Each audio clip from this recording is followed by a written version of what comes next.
Language Academy. This is Yasin, your English language instructor. Today I'll answer one of the most difficult questions, that should we speak fast or fluent English?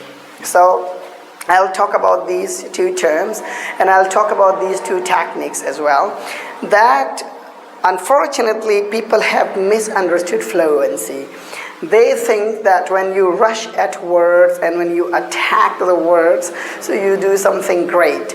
Just a few months ago, I was watching a video in which a female was speaking English, and she was speaking it was not English, it was something else. Like she was saying, English is very important, English is that, English is that, English is that. So unfortunately, there is a problem. We think that fluency is fast English. So just first of all, I want to tell my viewers that fluency is not fast English. Fluency is that you speak in a flow, you have no confusion, you don't, if sometimes you are speaking English, so there occurs a situation that you lose all your words and then you are speechless, and sometimes you just stop. So that is when you avoid these things, so that is called fluent English. Now in fluency, you have to take care of grammar, you have to take care of pronunciation, you have to take care of connected speech, phonology, these sorts of things. And when you speak like that, so then you are a fluent English. But unfortunately, in subcontinent, I'll name two countries like Pakistan and India and some other non-native countries as well. There are people who speak fast English. Fast English means they don't take care of grammar, they don't take care of pronunciation and these sorts of rules, and they just attack the word and they just rush at words. So those speakers are considered to be good speakers. Unfortunately, it is not so. Why? Because fluency means that you are speaking with no problem at all. Words are coming into your mind and you just say that. There is no problem. That, for example, I have something else in my mind and I can't express that, I say something else. So what I hold here and I just say it with no problem, that is called fluency. Fluency is there is a flow. There are some other speakers as well. You go to their academies, you listen to them, so they will, when they speak for 5 to 6 minutes, so they just speak they speak in some sort of artificial accent. It's not their natural accent, they just act. I have come across many speakers. Just 2 months ago, I went to an academy because I was invited there, so I went there. So the person was speaking English. He was a good teacher. He was speaking English and he was trying to sound like native speakers. So he was actually, when you want to sound like native speakers, so there is a process. You have to understand phonetics, you have to understand phonology, you have to listen to native speakers, and then you have to install all those rules into your language system, so then you will sound more like native speakers. But if you haven't undergone or you haven't gone through that process, so then what you will be doing, you will be doing acting, and you can act only for 5 or 6 minutes, and once you come out of the room, then you will come back to your local tone. So I told that teacher that what you did and what you said and how you taught, that was artificial. Though he minded it, but I just gave him some tips how to sound native, how to sound more like a native speaker. So you will have to follow the whole process. Those people who don't understand phonetics and they don't understand phonology, so they will have to act to their students. Just they'll be thinking that by acting they can persuade their students that he is a native speaker and he's the native speaker, he's trying to speak native English. So this is not something good. This is not something I would like to recommend. What I'd like to recommend, I say to my students that kindly learn phonetics, learn the proper sounds of the letters, the proper sounds of the words, and then learn phonology, connected speech. Automatically you will sound like a native speaker. That is what I tell my students.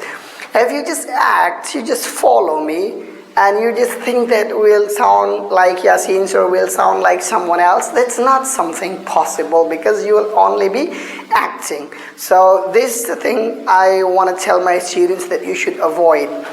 It's a message for the teachers also, that if you want to teach English to your low-level students, even on primary level, you should teach them the proper sounds of letters. You should teach them phonology a little bit. Yeah, it's difficult, but in the modern world, nothing is difficult. You have a mobile phone and you have YouTube. You can teach your students with no problem at all.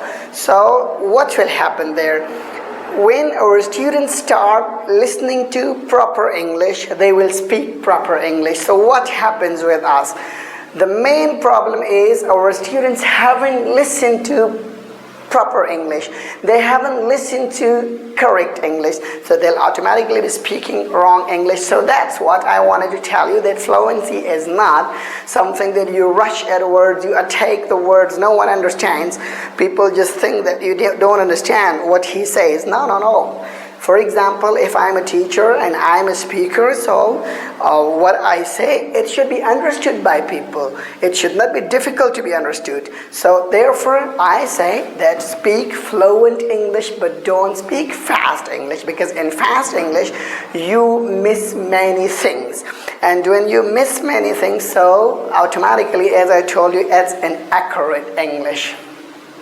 So fast English is not standard English. As I told you, that if you speak fast English and you don't take care of grammar, pronunciation, and these sorts of rules, so what will happen? It is not standard English. Standard English is you speak just naturally. When you need to pause. When you need to slow down. When you need to speak fast English, speak fast English. That's not a problem. When you need to raise your voice, raise it. When you need to calm down, no problem. Just be natural. But when you speak fast English, you don't take care of intonation as well. Intonation is also a very important aspect of English language. So I tell my students, I tell my viewers that don't be artificial, don't rush at words, just normally just take English as a normal thing. What comes to your mind, just speak it out with no problem at all. And it is called standard English. Now if you speak fast English and no one understands that, yeah, in your local area you can be a famous person that, yes, he speaks very fast English, but it is not fluent English. On an international level you will face problems. Problem of the non-native English speakers. I mentioned in the beginning that we receive some comments on our YouTube channel that we pause. So I tell them that we teach. It's not a speaking competition. If we had a speaking competition, so maybe we would speak a little faster, but we are teaching, and so when you are teaching, you know your students are learning English. So when they are learning English, you can't speak fast English, can you? You'll have to slow down, you'll have to pause, you'll have to have gaps so that your students understand. Otherwise, if you are just speaking English, it is of no use. You are just speaking to yourself and nobody understands it. Yeah, you can receive good remarks like great speaker, good speaker, wow, so fluent, and that's not the purpose of your video. The purpose of your video is to teach someone something. If people can learn something from your video, so then that's right, you should. But if you are just expressing yourself, and if you just want to impress other people, so that's not something that I would recommend. I say that when you are teaching English, so you should pause, you should stop, no problem, calm down, slow down, it's not a big issue. But there are some people who want to impress. I'm sorry, I'm not talking about all of them. I'm just talking about those who just want to impress other people that they can speak very fast English. So fast English is not something I recommend. Now, when you go to other countries and you speak English, even if you make mistakes, the native speakers don't mind it. But non-native speakers, you know what? Non-native speakers have a problem.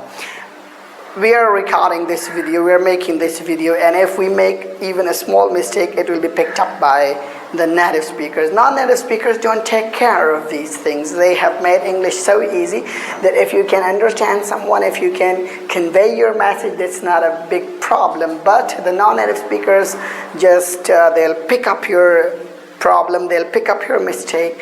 So I tell my students, I tell my viewers that English is not our own language. It's great. It's just we should appreciate those people who can speak English. Why? Because English is not our own language.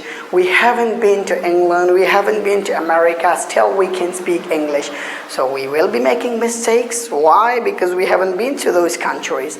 So these people should be appreciated that at least, you know, they're not native speakers, they haven't been to those countries, they haven't spoken to those people, and still they have worked out and they have tried so much that they can speak English. That's great. They will be making mistakes, so we should appreciate them. We shouldn't just discourage them. That's what I wanted to say today. Thanks a lot. Wish you all the best. See you next time.